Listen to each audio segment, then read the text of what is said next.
Welcome to the Leadership Conversations podcast. I'm your host, Jono White. I'm the founder and principal consultant of Clarity.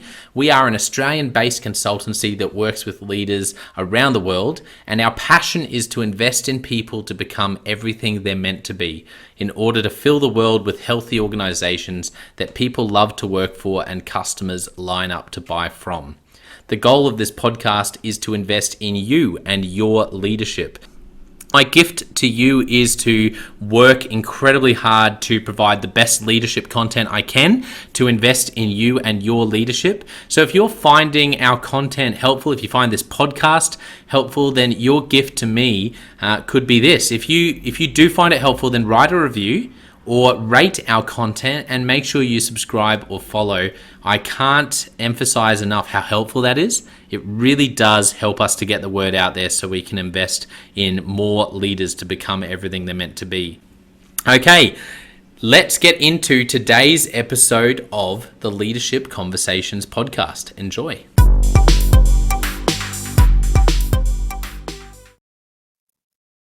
Welcome to another episode of the Leadership Conversations podcast. Once again, we have a new series of episodes, and this is our second off the bat. So it's still pretty new, and I'm so excited to have Donna back. Donna Ciempka did our episode 36, which we were just saying before the recording. Feels like a long, long time ago, as we're in the 200s now. But I've been looking forward to having this conversation we're having today. Donna is the head of school at Ascot International School in Bangkok. Welcome back to the podcast, Donna.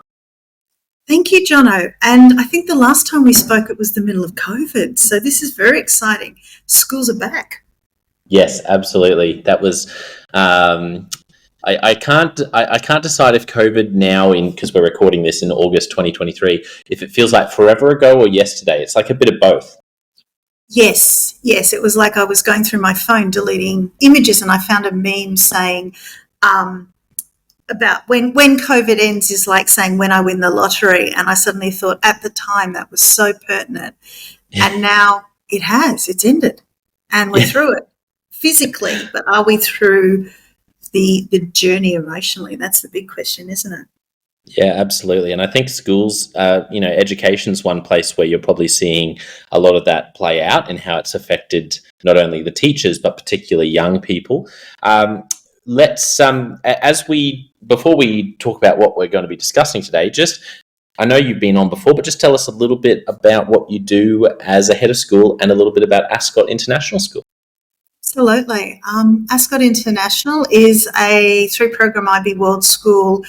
I like to say in the suburbs of Bangkok. If you visualize Bangkok and hear the motorbikes and the hustle and bustle that is glorious, we're the complete opposite. We're out in the suburbs. We chased water buffalo off the oval yesterday.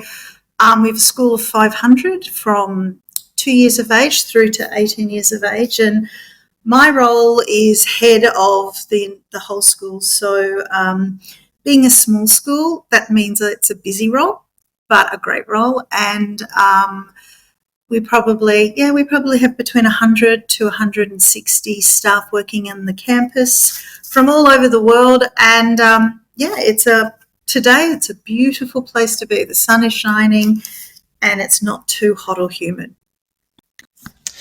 Beautiful. Well, today we're going to be discussing, and I'm so excited about this series because obviously last time we talked more about you and your journey, but I'm really pumped to have a chat about something that you're in the midst of, that you're really passionate about, and that is what comes out of Tracey Ezard's book, Ferocious Warmth, School Leaders Who Inspire and Transform. So for all those, this is written for educators, but I think those outside of education can learn a lot as well. So once again, just right from the start, for those who are listening and want to make a note of it, Tracey Ezard is the author, and the book is Ferocious Warmth. And I guess to kick us off as we chat about this, how did you end up? Tell us a little bit about your journey with Tracey and about coming across this book and where you're at with it at the moment, Donna. It's actually a really interesting story, but I met Tracey many, many years ago as a consultant working in Melbourne, and one of her first publications was a book called The Buzz, and it was about getting collaborative teams working together. And as a young leader, I was a curriculum coordinator in a primary school. It was just gold to me because it was simple, it was clear, it was articulate, but it was so useful for me in building teams and getting a group of people together to work collectively. Because, you know, I think there's this misconception out there that collaboration is just people sitting around a table. Collaboration looks and feels different and in different contexts, in different professions, but I just love Tracey's work. And then just recently, a dear friend of mine, Dr. Amy Silver, who does a lot of work around emotional development, and her book, The Loudest Guest, about how fear holds. She connected Tracey and I, two educators, two women who just are pretty ferocious in our passion for growing leaders and growing wonderful schools. Tracey sent me her new book, Ferocious Warmth, and it was such a great read, but there were just so many pieces in the book that actually challenged me and challenged my thinking, and I love that. But also too, and you mentioned it, Jono, education seems to be one of those industries where it lives in its own world, and great leaders in education, people perceive, may not be able to transfer into the corporate world and vice versa. But as schools grow and become hubs, leadership is leadership. And I just wanted to share this quote with you that Tracey starts her book with, and it's actually in a frame on my desk, and it says, "The world needs more leaders with the ferocity to lead transformation and the warmth to inspire and connect people. It needs you." And for me, that was like my aha moment. That was what I had believed about leadership. No matter whether you're leading a corporate organisation and you have 400 KFC restaurants, or whether you're leading a multinational, or whether you run your own small business, it's that notion that leadership is about growing and transforming those people around you through connection and relationship, that I just went, that's it. That's what I've been trying to put into words for years. So when a book starts like that, the only way is up, isn't it? Yeah, that's such a good start. And what I love about that, I had a similar experience with a book recently to what you're describing, which is where you believe something, and if you tried to articulate it, you probably couldn't, and you can't really explain it until afterwards. And I came across this book, and I just went, as I read it, I loved it so much because it put to words what I had already believed but couldn't really articulate. So it sounds like that was your experience with Ferocious Warmth. As my daughter would say, "Oh, you felt seen." And it's true, I did. I actually felt like this person got what was inside my head. And there's one short phrase that really stood out to you that you've mentioned a couple of times as we've been preparing for today from the book. So tell us what that phrase is. And it literally is the title to a paragraph in Tracey's book, and it's entitled, "What is your extraordinary?" And that question ruminated with me because first and foremost, I was like, what a glorious question. Just to ask people, regardless of the workplace, but to just say, "Hey, Jono, what's your extraordinary?" Because I don't know about you, but I've actually never stopped and thought, what is my extraordinary?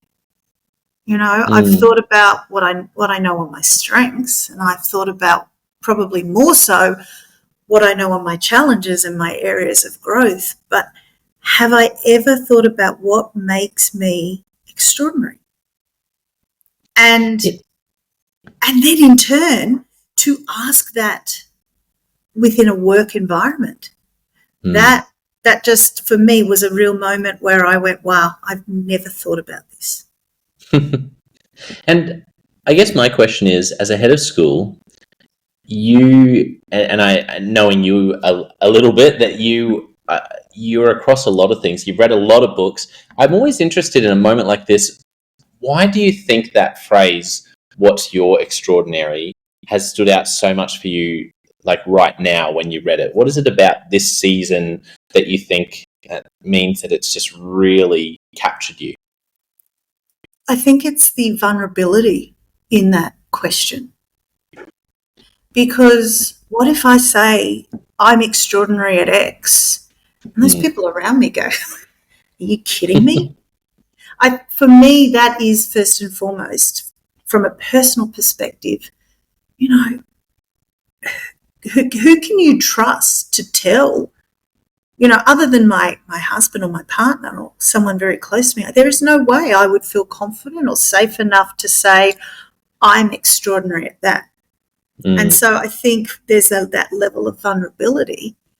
But then as a leader, there can be, is it a level of deeper vulnerability, or is it a level of fear? But what if there are people around me who are more extraordinary than me?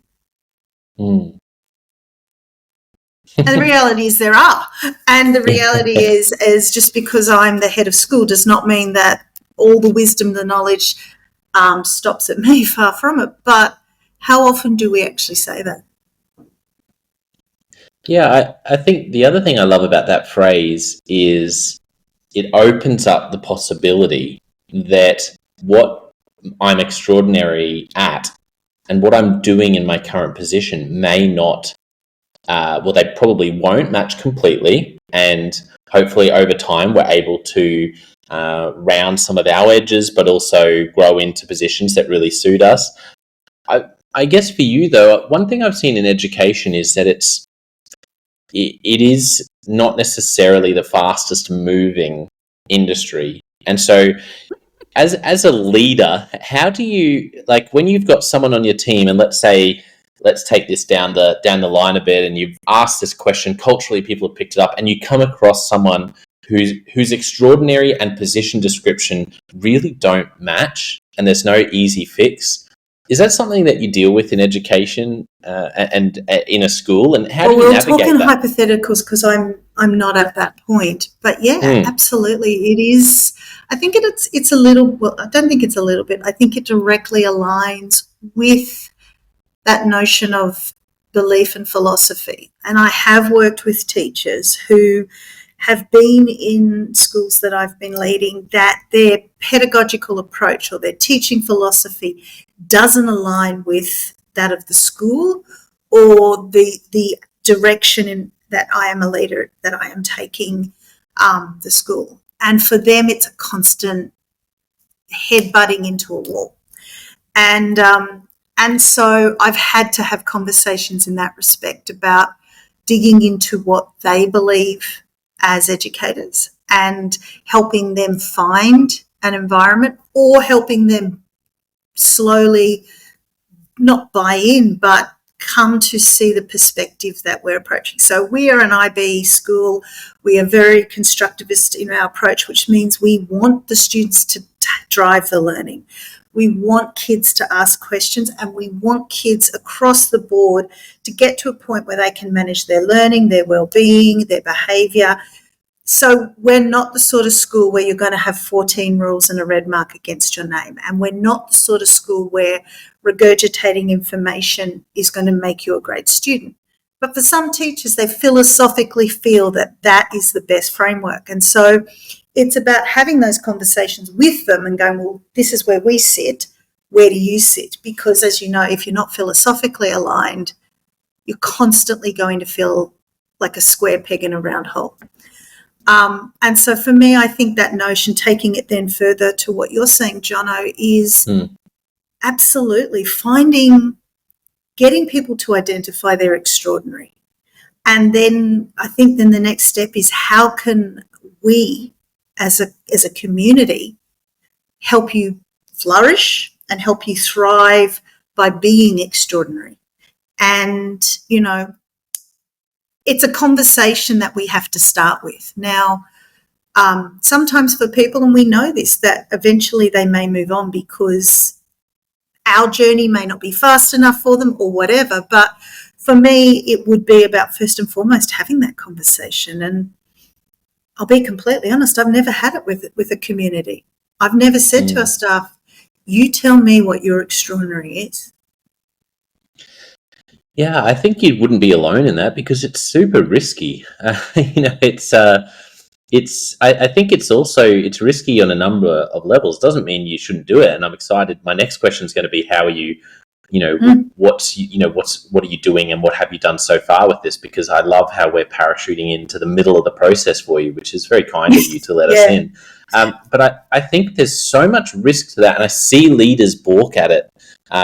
But I do believe the future is going to be, particularly worldwide, we're seeing in education a teacher shortage and teacher burnout. And I think one of the ways to differentiate your school, and for any company in any industry to differentiate yourself, is to have to have that system in place and to have the conversations where you do ask people these questions and they put their hands up, and then you move forward and you help them refine what they're doing. But I can see, like, for me, I think about past roles I've had, and I think that is, I would have been hesitant to do that because it would feel so risky to actually ask that question, knowing that the answers you get, it's not like a chessboard where you can just move people into the position. It's never that simple.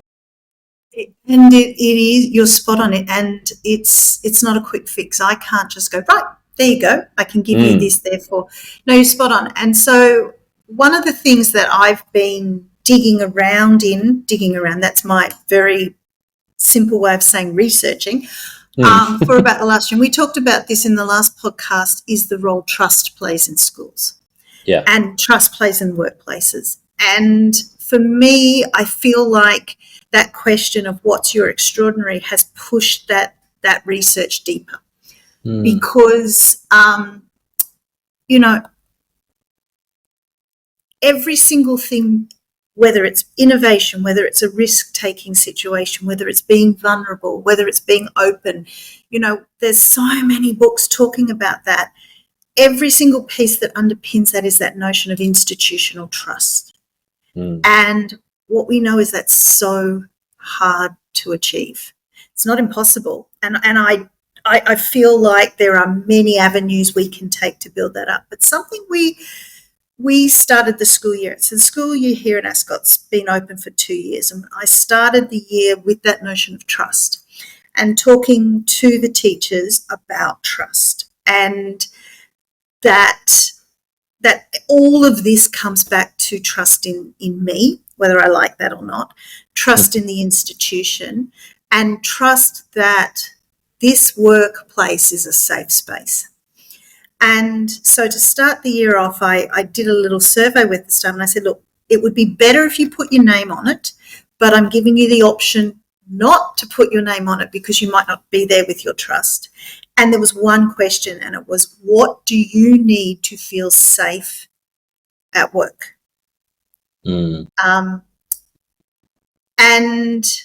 about 50% of the staff have done the survey, and that's okay. And everyone's put their name on it, which was enough for me for this starting point. But their responses are so diverse and so different, and some are easy fixes. Like one person said, I just need to know I have a job for next year. And I could very easily write that person and say, you can stay at this school as long as you want to be at this school.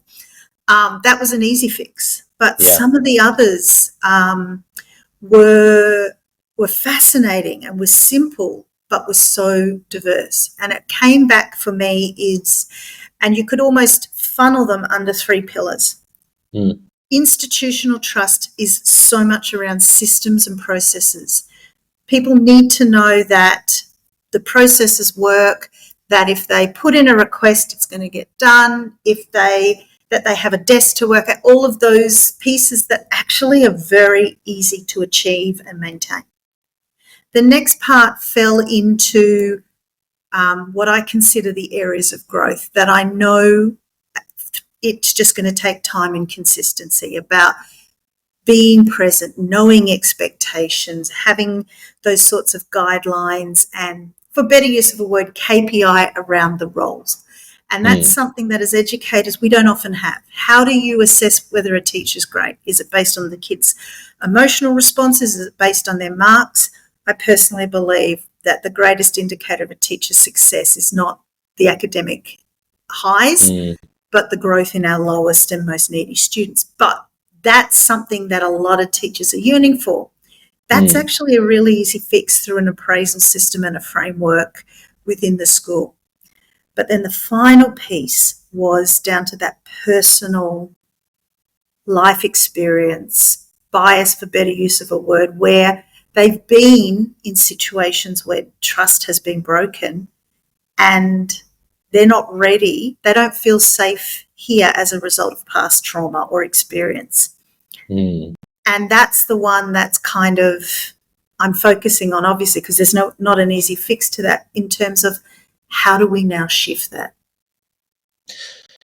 Yeah, and I think I love those pillars. That's so good. What I really enjoyed about those pillars is that the first one, the systems and processes, as you are unpacking that, and we're talking about ferocious warmth, I was thinking of how many super relational leaders I know who've stepped into roles in a larger context where you, as soon as you lose the ability to have that one-on-one strong and enough time to just have one-on-one relationship with everyone in a team, I'll see a leader who is amazing in that smaller context because they just use their relational capital. But when they step into a larger context, if they're not able to get the systems and processes in place so that they build trust, this person who's so used to having amazing relational trust can actually lose it because of that, which is, I think, the ferocious part of the ferocious warmth. Actually, if you don't pay attention to that and things aren't happening when people ask them to happen, not because you don't care, but because you just haven't set up that system well enough,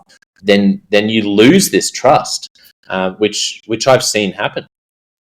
And I think that you're spot on there, Jono. And I think for me, and I see this very much internationally, this post-COVID, because a lot of schools had it and a lot of institutions had it. And then we did this massive about face very quickly and we went online.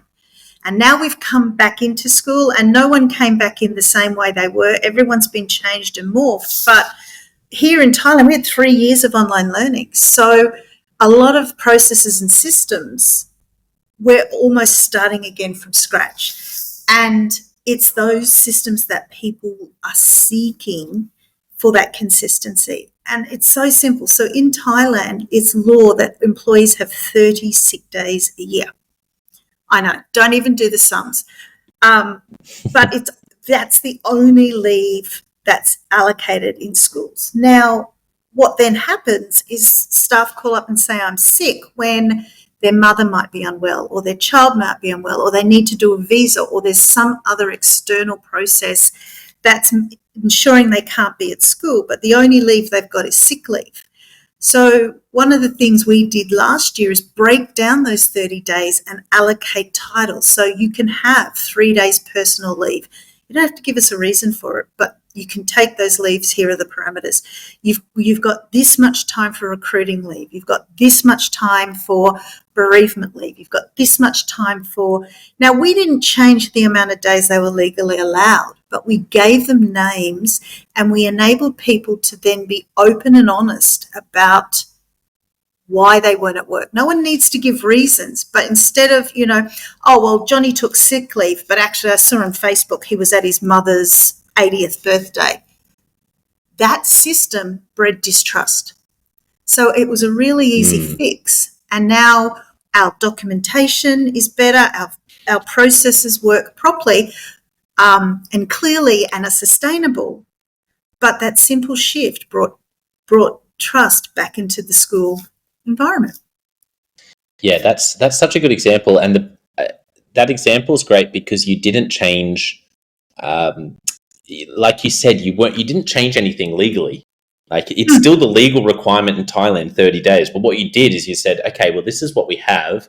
How can we make it clearer for the staff? And how can we, what is it that's creating this, the sense of mistrust? And how can we get rid of that even though we can't change the laws in terms of around leave to make it work. And I think that's a great, and I think for listeners, it's a great question to think, okay, if there's an area where that's breeding any mistrust, how can you, like, what's the opportunity in that to relabel things or to bring clarity to an area when you may not have control over where that comes from? But also for me, it's also saying, you know what, we are professionals. We go to work, but we're humans, and life doesn't confine itself to after hours. And if you need a day because your motorbike wheel's blown up, and these examples are really unique, but in Thailand, it takes a lot longer to get stuff done than it does in other countries. Take the day. Be honest, because for you, you're stressed, you've got a problem, you need to fix it. If you come to school or are dishonest about why you're taking that time, the only person that's going to suffer are the kids, because you're not here and you're not present. And so it is also trying to build that culture of taking self-care within a professional context. That's so good. And then the second was around KPIs, and the third pillar. Absolutely. Yeah. I mean, I chuckle every 3 or 4 years. It comes up in the Australian government about teacher performance pay, and I chuckle because it's like, how do you do that? What makes a great teacher? And if I asked any adult, think back into your journey, tell me a teacher whose name is great. The academic achievement would be part of it, but you would never say, oh, the teacher who I got an A in. It's the teacher who cared about me. It's the teacher who went the extra mile to help me understand. We all have different connections. So how then do you put KPIs or appraisal frameworks on teachers? And that's been a significant area that we've been digging into here at our school. And I know other schools are doing it too. So it's not like we're, doing something new and innovative, but we're saying, all right, we want an environment of trust. We want teachers to take risks and be innovative. What is innovation in education? And so in order to do that, we've had to go back and look at some sort of framework to at least compare ourselves to. Now, in Australia, in countries that have more regulatory organisations, you've got the AITSL standards, you've got British standards. Internationally, there is a standard. But what we wanted to do is say, all right, how do we create an appraisal framework where we are valuing their extraordinary? That it's not coming from this deficit, I need to do better in this, but what are you passionate about? What are you excited about? What are you good at? Because it's from strengths that innovation comes. So once again, we're still working through it and fine-tuning it, but we've put together a framework around teacher growth, and it starts with looking at the standards, looking at the expectations of what a teacher should be doing. Where is your extraordinary in that? And how are you going to grow your extraordinary this year? Yeah, I love those questions. Is that something new that you've just brought in as a result of Ferocious Warmth? So the framework we've been teasing around for a while, but the language came in as a result of Tracey's.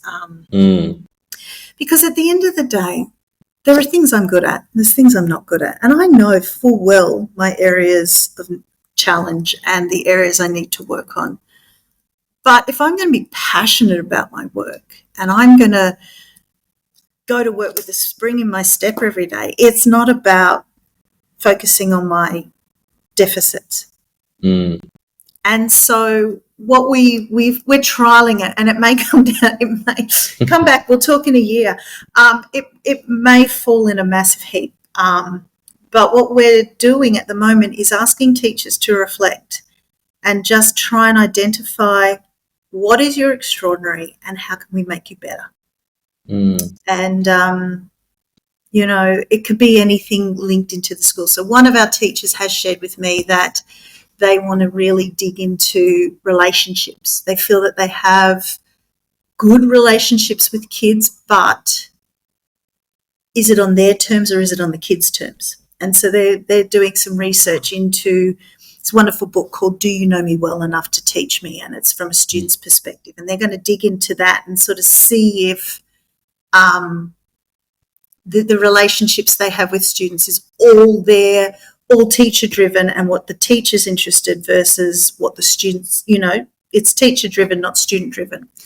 Another teacher is looking at well-being and sort of that perspective that comes from positive psychology of, rather than constantly looking at student well-being, what are we doing for teacher well-being? And if we want thriving students, are our teachers thriving because they've got a real passion for well-being?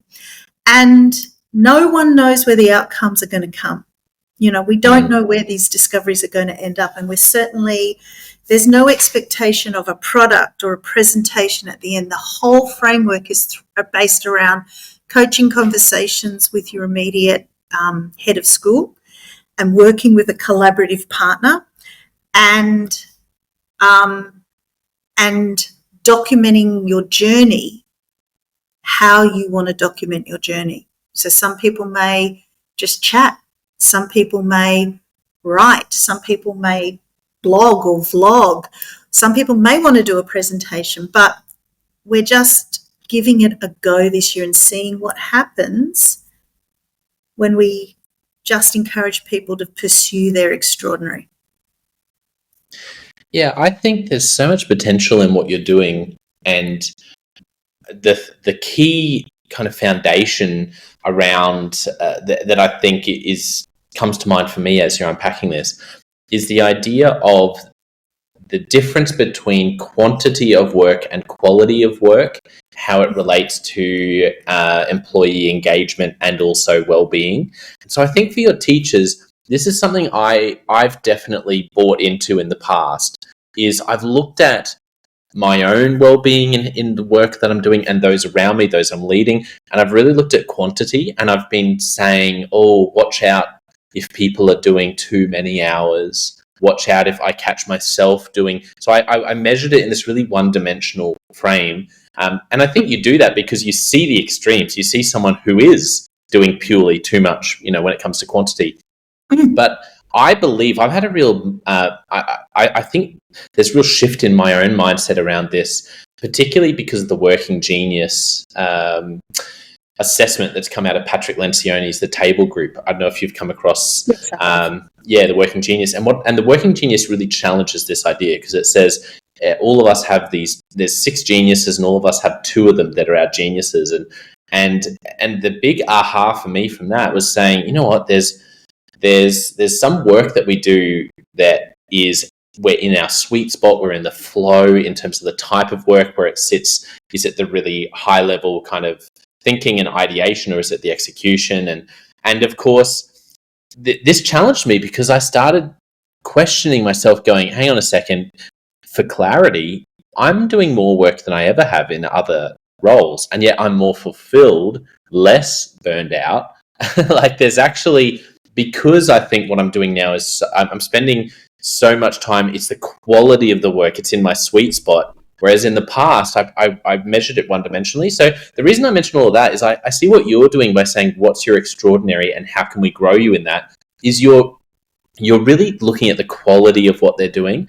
And I think the opportunity here, you imagine one of your teachers who they might, for that person who it's well-being, or that person who it's relationships, if they're spending extra quantity of time working in that area, but it's high quality flow kind of work where they are getting it, then I've started going, well, maybe that's actually going to increase their well-being and actually increase their engagement. And that for me, that really is a tension, because in the past I've measured things so one-dimensionally. But I think if you can get people and give them opportunities, and initially you may not be able to carve out, like you said, you can't just make new job descriptions for people to go and become an XYZ person in their area of passion. But if they can start dabbling in that, and that turns out to be their sweet spot, I think you'll have people who might look back and say, this year I probably invested even more than I did the year before at this school, and yet I'm happier because I'm spending this extra time in something that's such a passion project for me and is in my sweet spot.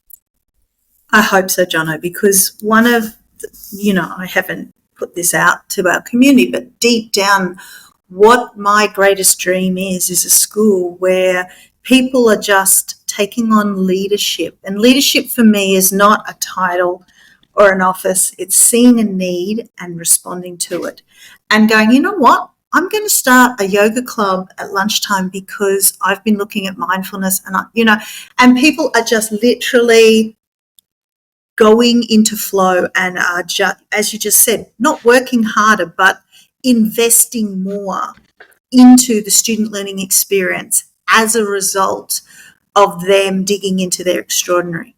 And to have a school where people are just like, that's it, I'm going to start doing X, or I'm going to start doing this, or I need some budget. I want to change the way my classroom furniture is, or this and that. And I don't have to push change, but people are driving change, then it's worked. And we have a school full of really ferociously warm humans. I think that's so much better than the ping pong table for staff, like that's what you're describing is the place I want to work. Like I want to be somewhere, and I think everyone does. You want to be somewhere where they say, you know what, we're partnering with you, and it's not just about you investing in the bottom line, which is student outcomes and growing these young people into who they can become, but we're going to invest in you to identify and articulate your extraordinary and grow you in that. And I think that captures, I use the ping pong table because it's that thing of like, I want to work at that place because they've got a ping pong table set up for the staff. And it's like actually that, who cares about, like, I want to work somewhere that, I think you're really hitting the nail on the head with and I think it's arguably education is nearly more important than any other industry, because teachers are looking around and going, I want somewhere that will invest in me. And if you can do this, I think it's going to be an amazing story and case study of, like you said, of how you actually get your people to drive change in a pretty, like I said earlier, a pretty slow moving industry. I think it's really exciting. I'm excited, but I'm the queen of organisation. Like my husband often says to me, if you want something done, get me to do it because it'll get done. Yes. I have to sit on my hands a bit here. We've set the framework up, we've put the parameters in place, and now I have to just sit and watch and let people take their journey. And that for me is a growth point, because what if they're not going down the way I want them to? And well, the reality is that defeats the purpose. So it's a little bit of excitement and a little bit of sitting on my hands and practicing my coaching conversations. Yeah. What have you learnt about how to drive innovation in a way that your teachers feel permission to try things and fail? Because I think that's one of the biggest things that holds leaders back. I'm going to be completely vulnerable here. I don't think I have. I think we're at the point where teachers are now perhaps not asking for permission. It's probably where we're at. And I would say in a staff of, we've got 120 teachers, I've probably got 20 who are not asking for permission, and the rest are slow and steady. And so for me at the moment, it's a lot of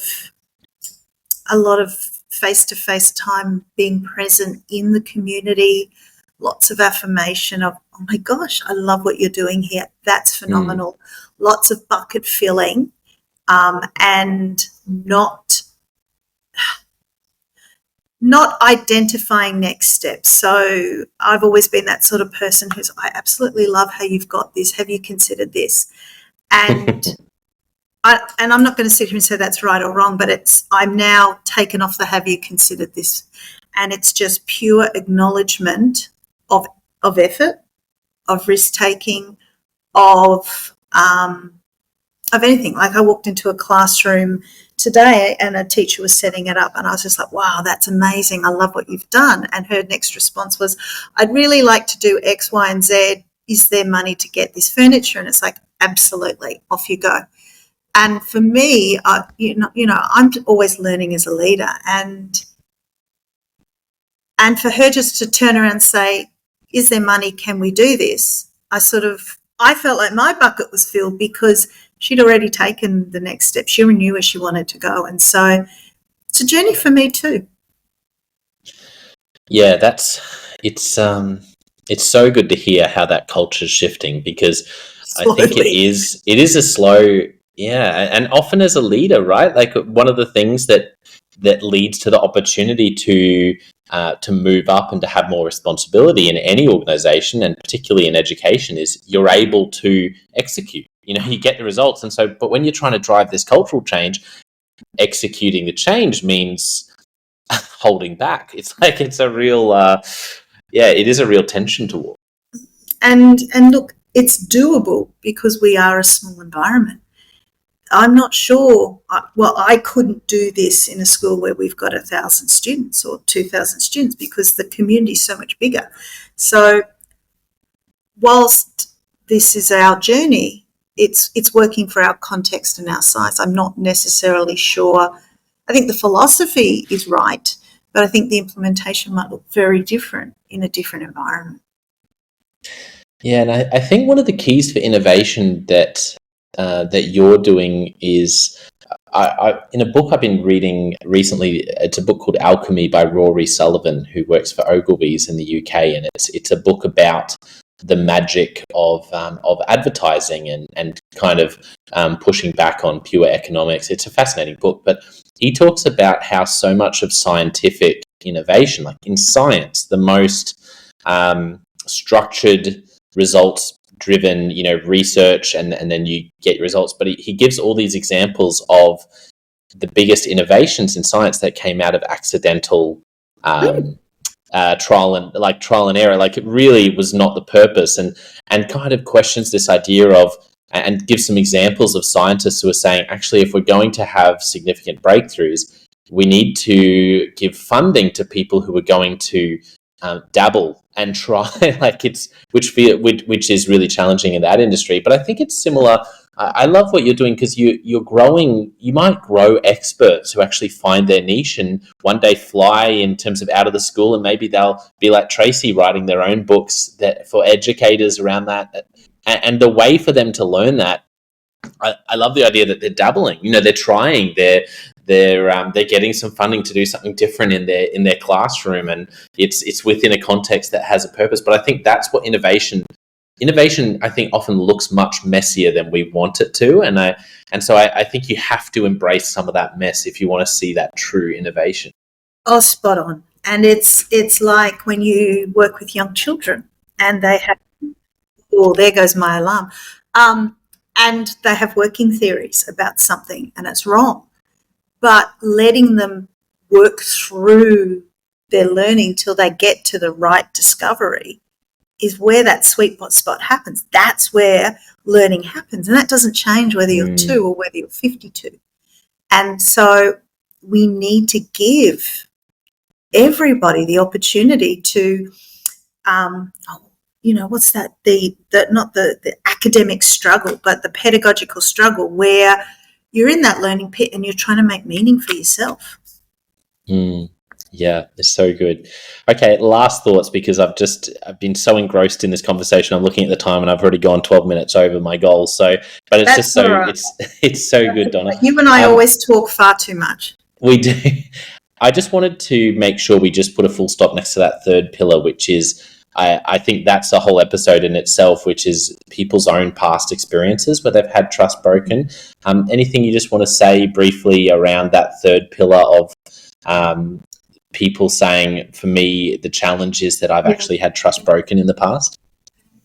That has been our big strategic focus. We knew that this would be the data we expected this to be the biggest piece. The feedback we got from the staff didn't surprise us. So we have, at the same time, really invested in the work of Martin Seligman and digging into the PERMA model and exploring the pillars of well-being.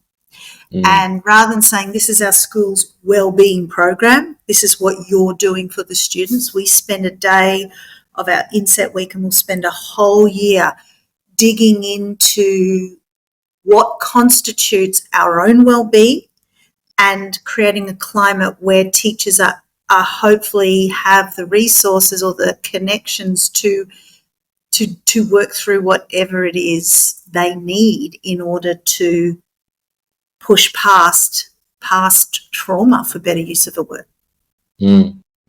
Yeah, it's I know I hear that and I just think, wow, there's so much in that. If we can do a better job as organizations with helping people process some of that as employees, I think it's a gift. I think it's a wonderful gift. That self-awareness is having that awareness and working through some of that trauma, which everyone has at different levels from any experience. And some people have extreme stories and things that they've walked through. That's how to do that as an organization. If you can do that, what a gift. But I mean, even when you consider that no one gets to define how trauma impacts them.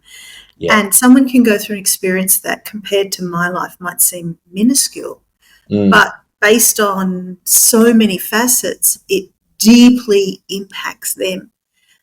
We don't get that luxury of judging. We just have to put the pieces in place and hope that we can support them through it. And I'll be honest with you, that's the part I find very challenging about running a school. And I think anybody working with humans, how do we put those pieces in place to enable our staff to take care of their own physical, social, emotional, mental, all of those elements of wellbeing?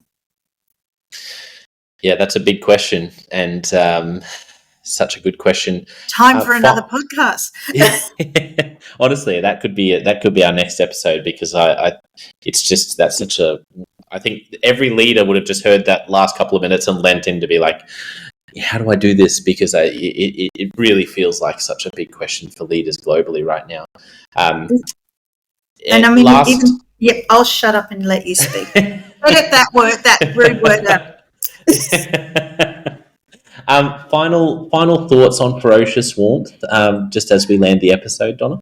Oh, I'm going to be honest, whether you're a teacher or whether you're an educator, I think it's one of the better books I've ever read, because it just, for me, got me thinking, but it challenged me. And I'm literally, after this podcast finished, walking into a leadership meeting and handing it to our head of primary, because I know she's going to embrace it. It just, a doctor once said to me when I was parenting my kids, you need a spine of steel and a heart of gold, and you can't have one in isolation, because they don't work in isolation. They only work together. And I feel like from a leadership perspective, this book is exactly the same. It shows you how to have that spine of steel and that heart of gold, and how to transform. I can't speak more highly of it.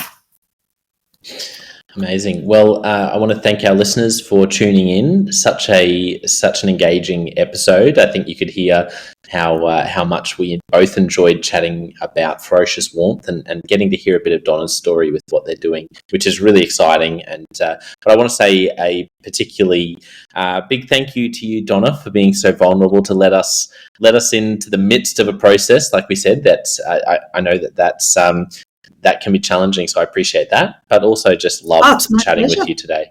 Thank you so much for coming back on the podcast. Thank you, and thank Tracey for her book.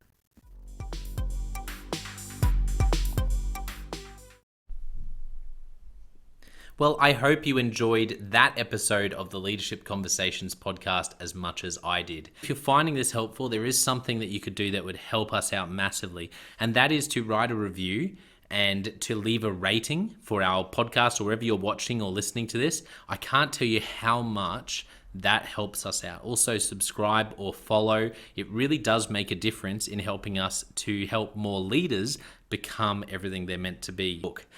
Well, thank you so much for listening. We're going to be back with a new episode next time of the Leadership Conversations podcast. And I hope today has helped you to take another step towards becoming the leader you're meant to be. See you next time.